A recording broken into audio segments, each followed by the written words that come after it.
Hello! Kumusta kayo mga kabataan? Ako nga pala si Teacher Lorny Lynn, or you can just call me Teacher Len.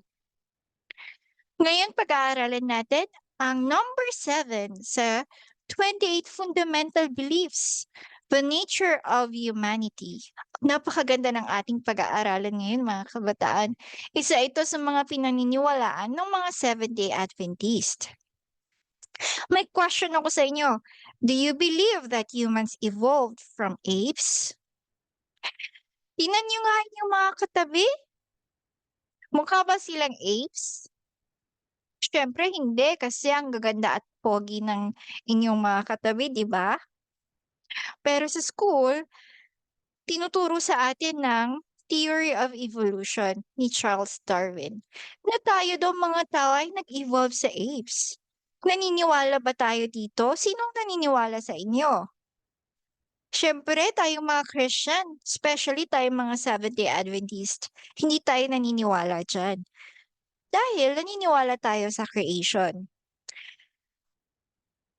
So buksan natin ang Bible sa Genesis chapter 1, verses 27 to 28. So God created man in His own image, in the image of God. Sobrang blessed naman natin kasi tayo ay create sa image of God, hindi sa image ng apes, hindi rin sa image ng fish, hindi rin tayo create sa image ng angels, kundi sa image of God. Ganun tayo ka-special sa ating Panginoon. So, He created him, male and female. So, dalawa, male and female, He created them. Then God blessed them, and God said to them, be fruitful and multiply, magpakarami kayo. Fill the earth and subdue it, have dominion over the fish of the sea, over the birds of the air, and over every living thing that moves on the earth. May word dito na dominion. Ano ba yung word na dominion, mga kabataan? Kung bubuksan natin ang ating mga dictionary, ang ibig sabihin ng dominion ay the power to rule. Pero kung pag-aaralan pa natin yan sa Bible, ang ibig sabihin yan ay steward. Ano yung word na yon? Steward. Ang sabihin ng steward, sa Tagalog ng steward ay katiwala. So, nung create ng ating Panginoon si Adam, tuwang-tuwa naman si Adam, no? Na ipinagkatiwala sa kanya yung mga creation, hindi lang yung mga fruits, hindi lang yung mga puno, yung nature, pati na rin yung mga animals. Kaya naman tuwang-tuwa si Adam at siyang nagpangalan sa mga animals. Diba? Ang saya-saya naman. Tayo ay mga stewards or katiwala ng Panginoon sa mga living creation niya. Ngayon, dito sa ating pag-aaralan na number 7, the nature of humanity, we believe na syempre nakalagay sa Bible na man and women were made in the image of God. So, sino ba ang ating first parents? Yes, very good, si Adam and Eve. So, when our first parents disobeyed God, they denied their dependence upon Him and fell from their high position. Ano bang nangyari nung tinukso ni Satan si Eve? Yan, 'di ba? So, sabi ng Panginoon no, na wag kayong kakain ng fruits doon sa Garden of Eden. I mean, lahat ng trees doon or fruits pwede niyong kainin except sa the fruit of the tree of knowledge of good and evil. Pero kasi nga daw kapag kinain nila yon, sila daw ay mamamatay. Pero natukso ba si Eve? Yes, natukso siya. And after niya matukso ay binigyan din niya ng fruit, yung forbidden fruit, si Adam at sila ay nagkasala pareho. So, the image of God in them was marred. Ibig sabihin ng marred, nasira na, di ba dati silang perfect? Create sila ng Diyos na perfect. Pero nung sila ay nagkasala, mga kabataan, They became subject to death. Ano yung word na yun? Death. Kasi sila ay nagkasala. 'Di ba? Kaya nga ayaw ng Diyos na kainin nila yung forbidden fruit na yun kasi mamamatay sila. Ang question ko, totoo ba ang sinabi ng Panginoon na kapag kinain nila ito, sila ay mamamatay? Yes, totoo. Dahil tingnan niyo ang nangyari sa kanila, 'di ba? Namatay si Eve and Adam dahil sila ay nagkasala. Hindi naman nung sa araw na yon, pero eventually namatay din talaga sila. So ganun din ang nangyari sa atin mga tao. Tayo rin ay dahil sa pagkakasala ng ating first parents, tayo rin ay subject to death dahil sa kasalanan. So, as humans, we are born with weaknesses and tendencies to evil. So, meron tayong mga kahinaan and tendencies to evil. Ang tawag dito ay human nature or flesh, mga kabataan.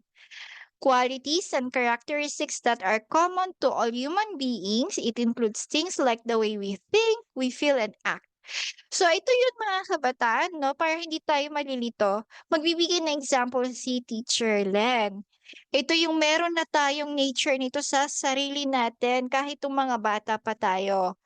Yan yung human nature or tinatawag din nating flesh, yung selfishness, pride, aggression, yung takot, yung fear, envy, jealousy, hatred, yan ay human nature or flesh. Naunawaan ba natin?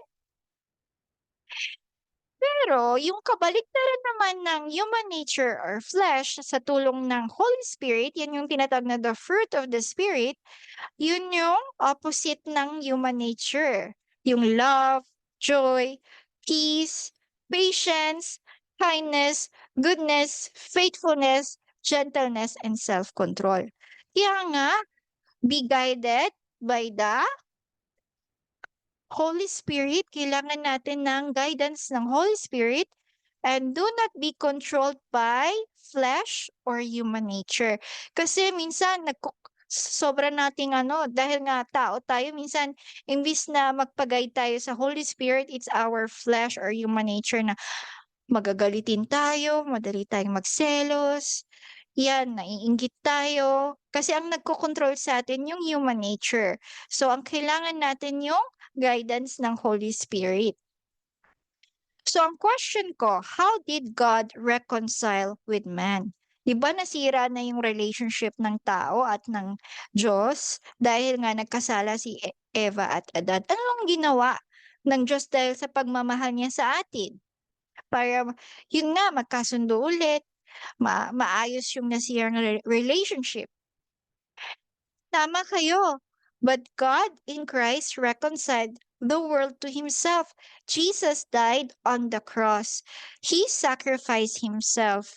Sinacrifice ni Jesus ang kanyang buhay para sa ating mga tao. Para ma-reconcile tayo sa Kanya, sa ating Diyos. Ganun niya tayo kamahal. At may question pa ako, what did God do to restore the image of God in humanity? 'Di ba God created us in His image at nung create niya si Eve and Adam bago sila magkasala, sila ay perfect. So ano ang ginawa ng Diyos para tayo ay bumalik sa dati, sa original na image na yon, na tayo ay created in the image of God, yung perfect. Yan. By His Spirit or Holy Spirit restores in penitent. Kapag sinabing penitent, yun yung mga penitent mortals. So tayo yung mga taong talagang humihingi ng tawad sa Panginoon, yung talagang nagpapakumbaba na nais magbago. So by His Spirit restores in penitent mortals the image of their Maker. Image of their maker. Sino ba yung maker natin or creator? Ang Diyos. So, sino ang pinadala niya para tulungan tayo na maibalik yung image ng pagiging perfect, like image of God? Yan, very good mga kabataan. The Holy Spirit ang ating helper. So bago tayo matapos, ito ang natutunan natin ngayon. Number 7, the nature of humanity. Natutunan natin na tayo ay created sa image ng ating Diyos. Tayo ay steward or katiwala ng Diyos para sa kanyang mga create na mga living creatures. Natutunan natin kung ano yung human nature or flesh at kung paano natin ito mapagtatagumpayan. Yan, natutunan din natin yung the fruit of the Spirit.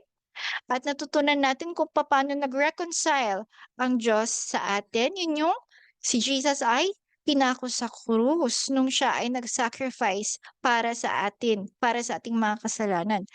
And how And ngayon natutunan din natin paano na ma-restore ang God's image sa humanity. Yun yung sa tulong ng Holy Spirit.